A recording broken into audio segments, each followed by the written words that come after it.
ولقد ضربنا للناس في هذا القرآن من كل مثل لعلهم يتذكرون قرآنا عربيا غير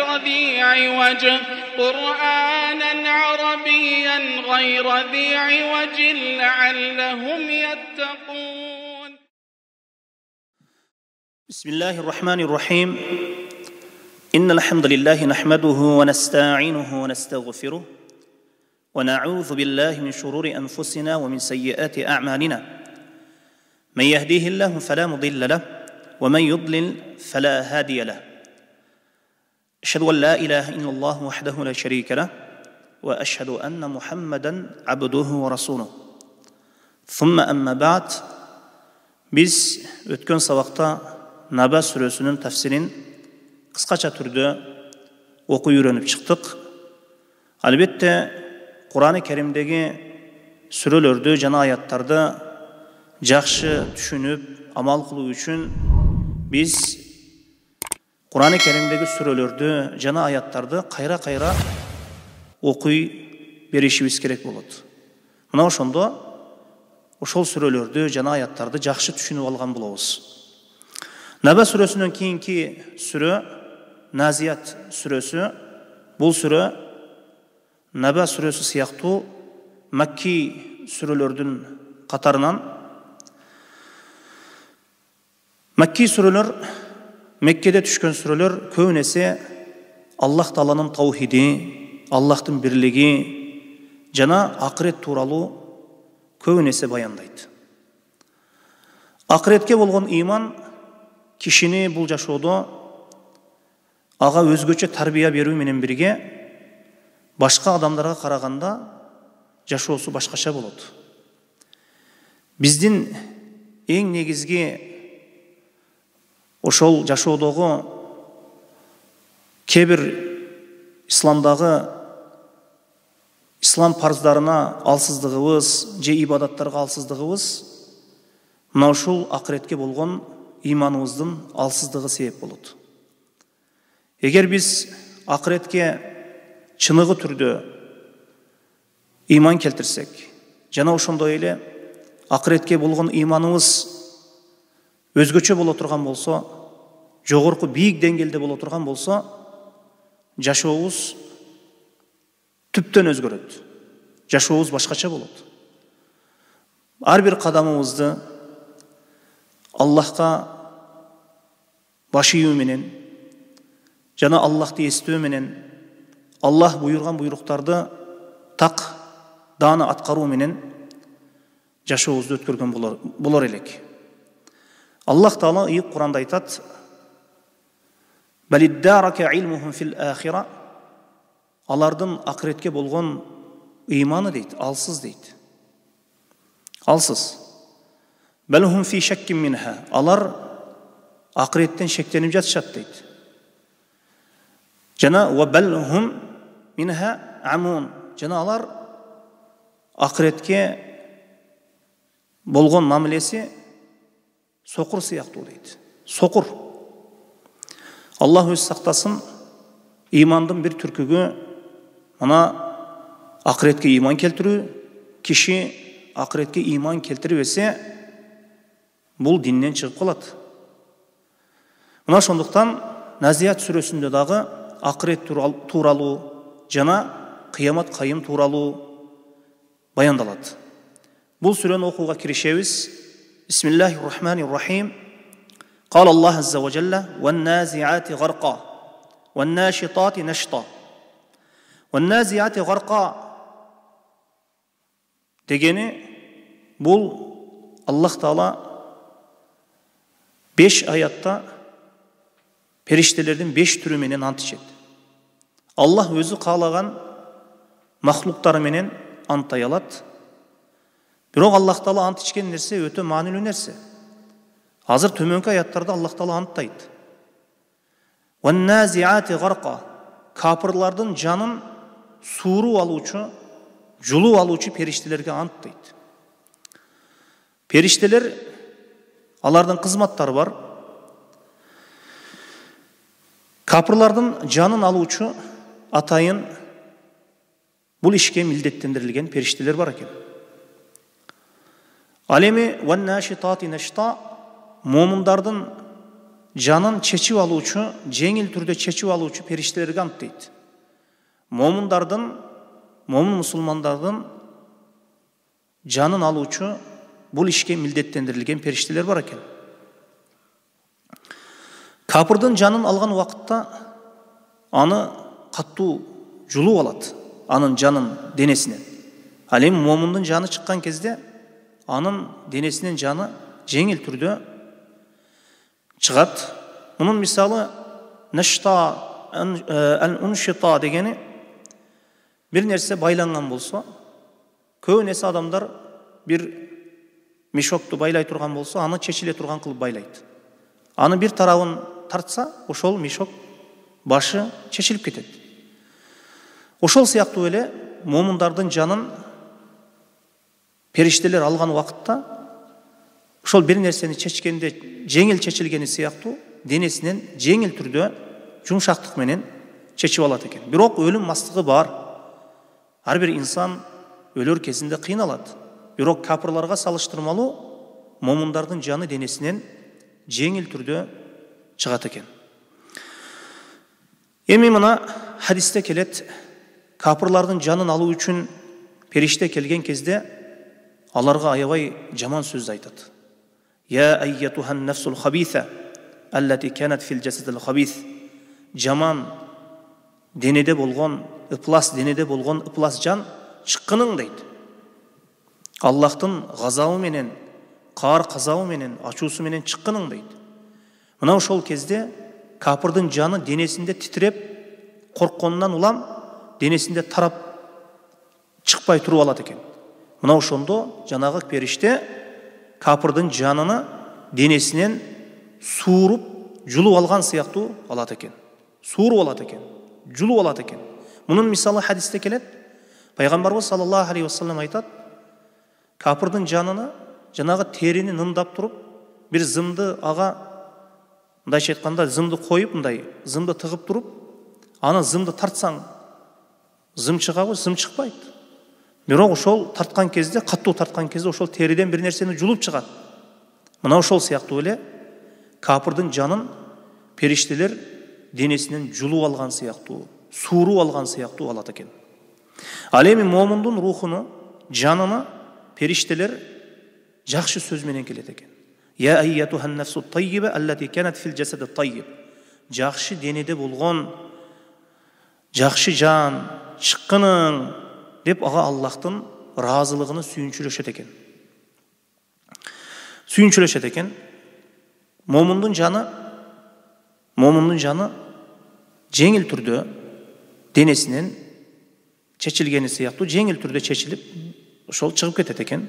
Мына пайгамбарыбыз саллаллаху алейхи вассалам айтат: "Мен ахабба лиқа Аллахи ахабба Аллаху лиқааху." Ким Аллахка жолугууну жакшы көрсө, Аллах ага жолугууну жакшы көрөт. "Ва мен кариха лиқа Аллахи кариха Аллаху лиқааху." Ким Аллахка жолугууну жаман көрсө, Аллах ага жолугууну жаман көрөт дейт. Ошондо Айша радыйаллаху анха сураган экен: "Инна ланакрахул маут." О Аллахтын элчиси, биз өлүмдү жаман көрөбүз дейт. Эми адам баласынын табиаты мына ушундай, эч ким өлгүсү келбейт. Адам баласы ошо өлүмдү жаман көрөт. Ошондо пайгамбарыбыз саллаллаху алейхи вассалам факала лайса залика валакиннал муъмин иза хадарахул мауту бушира биридваниллахи ва караматихи. Жок, мындай эмес. Момунга өлүм келсе, ага Аллахтын разылыгы жана берешендиги сүйүнчүлөнөт. Мына ошондо ошол момун кишиге Аллахтын разылыгынан жана Аллахтын берешендигинен өткөн бир нерсе ага сүйүктүү болбойт дейт. Эми Аллахтын разылыгы жана ошондой эле Аллахтын берешендиги сага сүйүнчүлөнүп турса, мындан өткөн неемат барбы, мындан өткөн жакшылык барбы? Ошондуктан ким Аллахка жолугууну жакшы көрсө, Аллах ага жолугууну жакшы көрөт дейт. Ким Аллахка жолугууну жаман көрсө, Аллах да ага жолугууну жаман көрөт дейт. Эми мунун мисалы, бир кишини, мисалы үчүн бирибизди лай самандуу үйдө жашасак, анан жакшы бир сарайга, бардык шарттары бар сарайга, сонун бир бийик бир үйгө көчүрүп өткөрүп койсо кандай сүйүнөбүз? Момун киши дагы акыретке көчүп өткөндө мына ушул сыяктуу сүйүнөт. Бул дүйнө акыреттин алдында, акырет неиматынын алдында лай самандан жасалган бир үй сыяктуу, бир коргон сыяктуу эле болуп калат. Бейиштин алдында, акыретте Аллах Таала бере турган ажыр сооптордун алдында. Вассабихати сабха, өйдө ылдый, дайыма ошол өйдө ылдый сүзүп жүрүүчү периштелерге ант дейт. Периштелердин ар биринин кызматы бар. Мына Аллах Таала вассабихати сабха, сүзө турган периштелерге, мындайча айтканда учуп жүрө турган периштелер. Периштелердин ар биринин кызматы бар. Мына пайгамбарыбыз саллаллаху алейхи вассаламга ким кайсыл жерде болбосун, Аллахумма салли аля Мухаммад деп айта турган болсо, пайгамбарыбызга салават айтса, атайын бул ишке, бул нерсеге милдеттендирилген периштелер бар. Ошол пенденин салаватын пайгамбарыбыз саллаллаху алейхи вассаламга жеткирет. Ошол дүйнөдө учуп жүрүшөт. Ким пайгамбарыбызга салават айтса, алыс жакынын айырмасы жок. Кабырын алдында айтабы, же Кыргызстанда туруп айтабы, же Россияда туруп айтабы, же түштүктө туруп айтабы, же түндүктө туруп айтабы, айырмасы жок. Жердин түштүгү болсун, түндүгү болсун, атайын периштелер бар. Салаватты ошол пенделерден айтылса, пайгамбарыбыз саллаллаху алейхи вассаламга жеткирип тура турган периштелер бар. Үммөтүн салаваттарын пайгамбарыбыз саллаллаху алейхи вассаламга жеткире турган периштелер бар. Эми вассабихати сабха, ошол сүзүп жүрүүчү, Аллах Тааланын буйругун аткарып, дайыма тез жүрүүчү периштелерге ант дейт. Мына күн, ай, күндүз, түн, мына ушулардын барысы асманда сүзүп жүрөт дейилинген Кур'ан-ы Керимде. Куллун фи фалаки ясбахун. Алардын барысы, ай болсун, күн болсун, түн болсун, күндүз болсун, барысы мына ушул жер планетасында, мына ушул асманда сүзүп жүрүшөт деп мына Кур'ан-ы Керимде дагы айтылган. Эми Аллах Таала булар өздөрүн менен өздөрү эле сүзүп жүрө бербейт. Булардын эмне? Аллах Таала буйрган, буйруктан улам, буйрук себеп алар өтө тездик менен сүзүшөт асманда. Мына хадисте келет, асманда бир карыш жер дагы бош эмес дейт. Ар бир карыш жерде эмне? Периштелер бар. Мындан билебиз, Аллах Таала өзү көрсөткөн, өзү багыттаган тарапка сүзүшөт бул периштелер. Эми учуп жүрүшөт өтө тездик менен. Бул аяттан билсек дагы болот, периштелер жиндерден күчтүү экен. Ал эми жиндер болсо адамдардан күчтүү экен. Мына Сулайман алейхиссалам айткан экен да, ошол аят келет, мына Набил сүрөсүндөгү аяттар. Я айюхал малау айюкум я'тини би аршиха qabla an ya'tuni muslimin. О менин аскерлерим деди. Ошол Билкистин, Йемендеги ошол аялдын тактысыны ал мусулман болуп келгенге чейин ким алып келип берет мага деди. Ошондо qala afritu minal jin ana atika bihi qabla an taqum min maqamik. Мен ошондо ифрит деген жин айтты. Мен аны сен ордуңдан тура электе эле келтирип коёмун деди. Сен ордуңдан тура электе эле мен ошол тактысыны келтирип коёмун деди. Wa inni alayhi laqawiyyun amin. Мына ушул нерседе менга күчүм жетет деди. Мен ушул нерседе өзүмө ишенемин деди. قال الذي عنده علم من الكتاب أنا آتيك به قبل أن يرتد إليك طرفك. Анын алдында китептен илими болгону айтты. Мен сага аны сен көзүңдү ачып жумганча келтирип коёмун деди. Көзүңдү ачып жумганча ошол тактысын келтирип коёмун деди. Мындан билсек болот, периштелер жиндерден күчтүү, жиндер адамдардан күчтүү. Бул мүмкүнчүлүк Аллах Таала тарабынан берилген аларга дагы. Ошондо жиндер келтирип койду тактысыны. Сулайман алейхиссаламдын алдында туруп калган кезде ошол тактысы. Анан Сулайман алейхиссалам айтты: "Qala hada min fadli rabbi liyabluani ashkuru am akfur." Бул мага Аллахтын берген фазилети. Же мен капыр болуп каламбы, же шүгүр келтиремби деп Аллахка шүгүр келтирген экен. Мына уламалар айтышат, периштелер эми Сулайман алейхиссалам Шамда болгон. Ал эми Ал эми жанагы аялдын тактысы болсо Йеменде болгон. Мындан билсек болот, периштелердин дагы мүмкүнчүлүгү өтө жогору экен. Буларга дагы кудуретти, күчтүү бул Аллах Таала берген. Анан периштелердин бул кызматына өзү Аллах Таала муктаж эмес. Аллах муктаж эмес. Аллах Таала периштелерсиз деле аламды башкара берет. Бирок бул нерседен билсек болот, Аллахтын кудуреттүү зат экендигин билсек болот.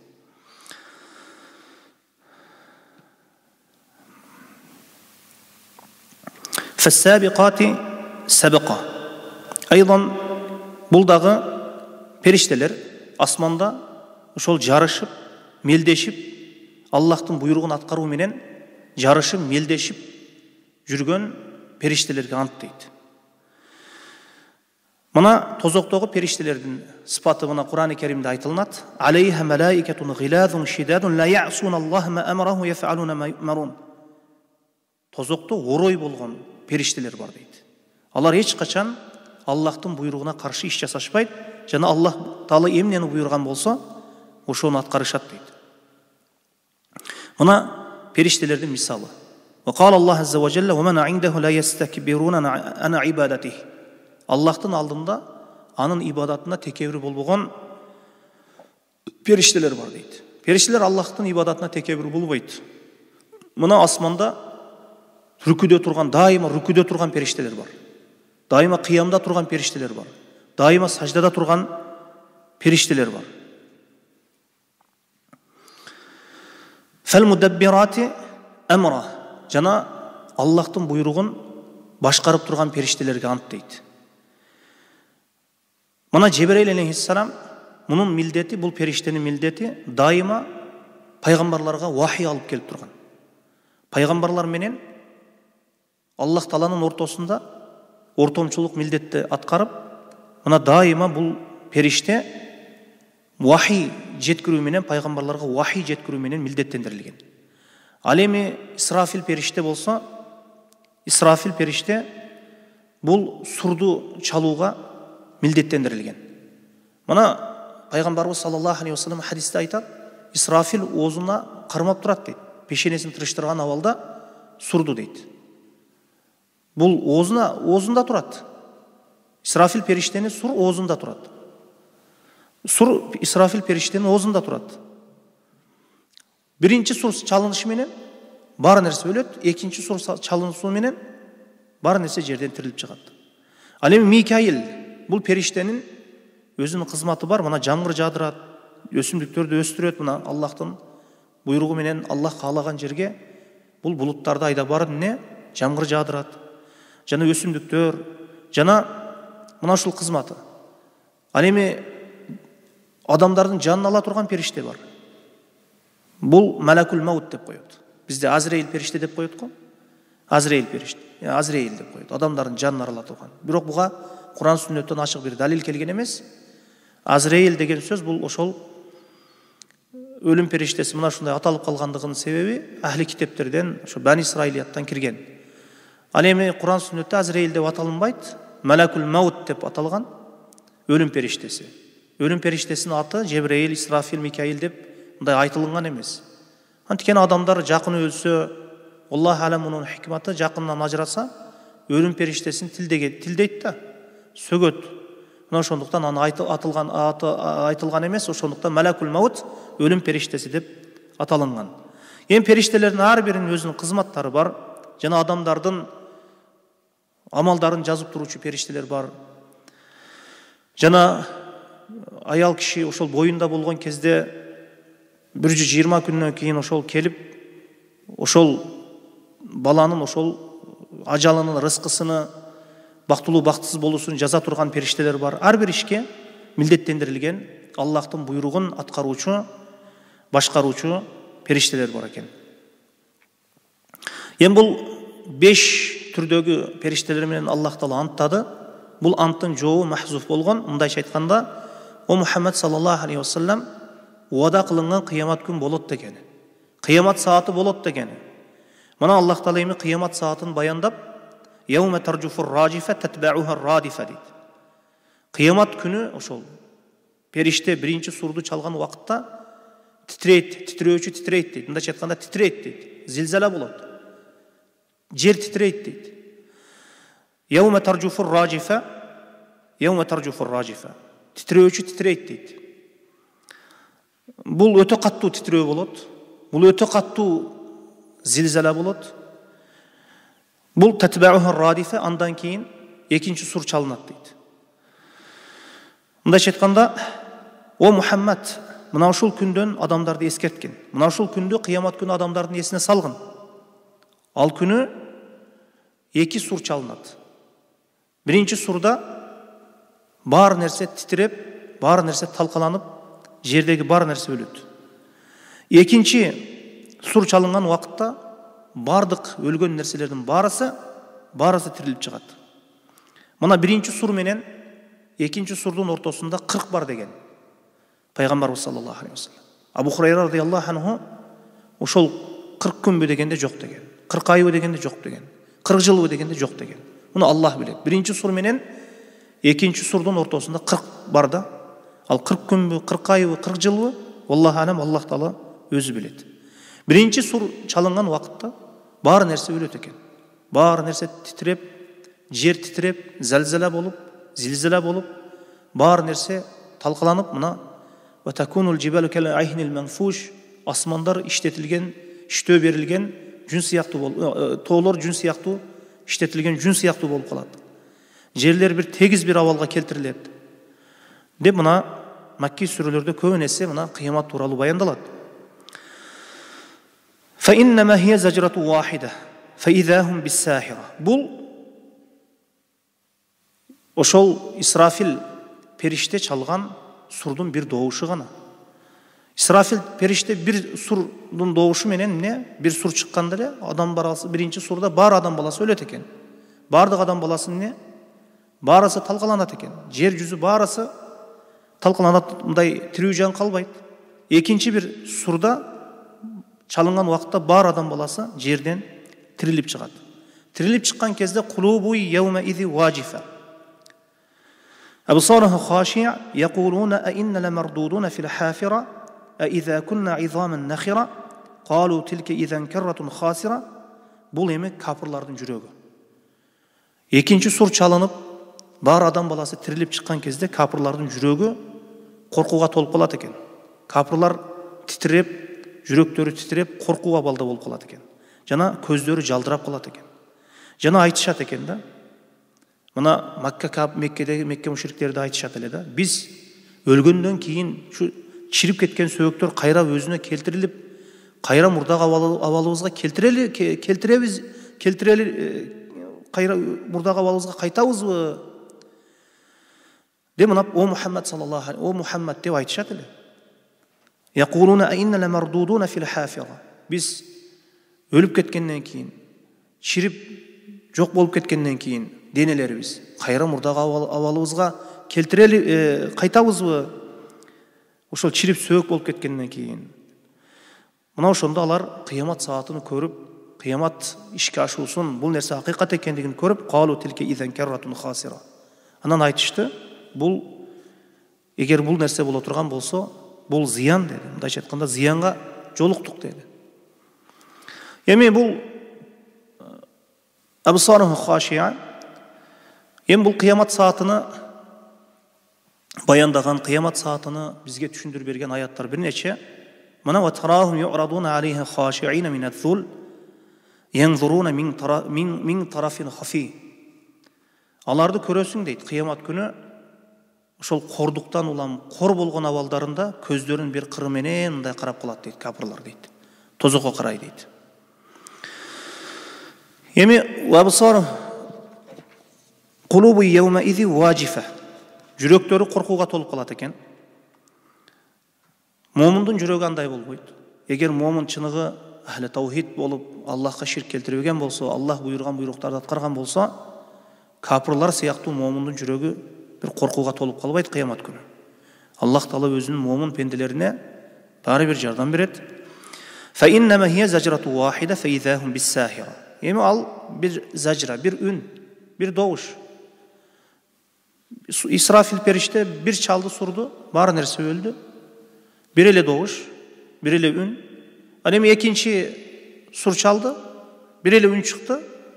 Boldu, bari nerse turup kalat, bari nerse tirilet. Feizahum bis-sahira, oşondo oşol birinci sur, ikinci sur çalıngandan keyin jer tep-tegiz bolup, sahira деген ошол жердин tegiz bolup kalуусuna айтылынат. Адам баласы эсеби үчүн ыңгайлуу, бар адам бири-биrini көрө ала турган даражада жер tegiz bolup, insan balası kabırlardын içinden turup, Rabbisinin aldığında turup kalat. Mana Allah Taala aytat: "İn kanat illa sayhatan wahida fe izahum jami'un ladayna muhdarun" deydi. Bir ele kıykırık bolsa deydi. Bir sur çalınıp ele kıykırık bolsa, barыңар биздин алдыбызга келип каласыңар deydi. Fe innema hiye zecratu wahid fe izahum bis-sahira. Emi ve ma emruna illa wahidatun kelamihil basar. Ona bizdin buyruk bir ele köz irmemçelik darajada tez atkarılat deydi. Allah'tın buyruğu öte bir tez. İnsan bir Allah'tın buyruğu bul bir sur çalınıp, bar nerse ölüp, ikinci bir sur çalınıp, bar nerse tirilip, bunun işke aşulsu bir köz açıp cumgançele. Allah Taala'nın bir ele sözü menen bolup kalat, bar nerse tirilip kalat, al degen söz, al söz kun feyakun, bol degen söz menen bolup kalat. Allah'tın buyruğunu bir kaytara turgan hiç kim yok. Ja Allah'tı alsıp koya turgan hiç kim yok. Mana Allah Taala başka bir ayette aytat: "Ve ma kana Allah liyu'cizehu min şey'in fi's-semawati ve la fi'l-ard." Allah Taala'nı asmanlarda dağı, jerde dağı bir alsıp koya turgan hiç bir nerse yok deydi. İnnehu kana alimen qadira. Albatta Allah Taala bilүүчү, bar nerse kadir bolgon zat deydi. Allah Taala padişah, çınığı padişah. Allah Taala'nın padişahçılığın, je padişahlığın dünyadagi padişahlарға okşotpobuz керек.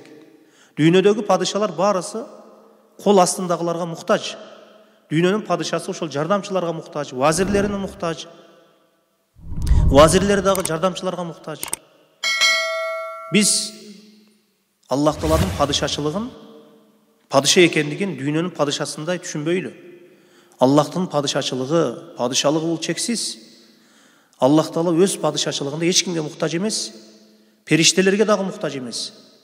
Biz buna uşul işenimdi tuura düşüne turgan bolsok, Allah'ın padişahçılığın, padişah ekenligin. Buna ошондо biz şirkке yol berбейбиz. Allah Taala periştelerge dagı muhtaç emes. Perişteler kala berse Allah'a muhtaç. Adam balasının barısı Allah'a muhtaç. Allah Taala bul kudretin ululuğu, özün mına perişte degen mına uşul mahlukların jaratıp, alardı ar bir işke mildetlendirip koydu. Bir işlerge mildetlendirip koydu. Alar oşol mildetlendirilgen işlerin aldına koyulungan mildetlerin tak dana atkarışat. Mına ошондуктан Allah'tın padişahçılığı, Allah'tın padişah ekenligi bul çeksiz. Mına ошондуктан Allah'tın padişahçılığın, mындайча айтканда padişahlığın dünyanın padişasınday düşünböbüz керек eken. Kalgan ayattardın tefsirini inşaallahu Teala keyingi sabahımızda okuyuz. Vallahu alem. Ve sallallahu ala Muhammedin ve alihi ve sahbihi ve sellem. Subhaneke Allahümme hamdik. Eşhedü en la ilahe illa ente estağfiruke ve etûbü ileyk.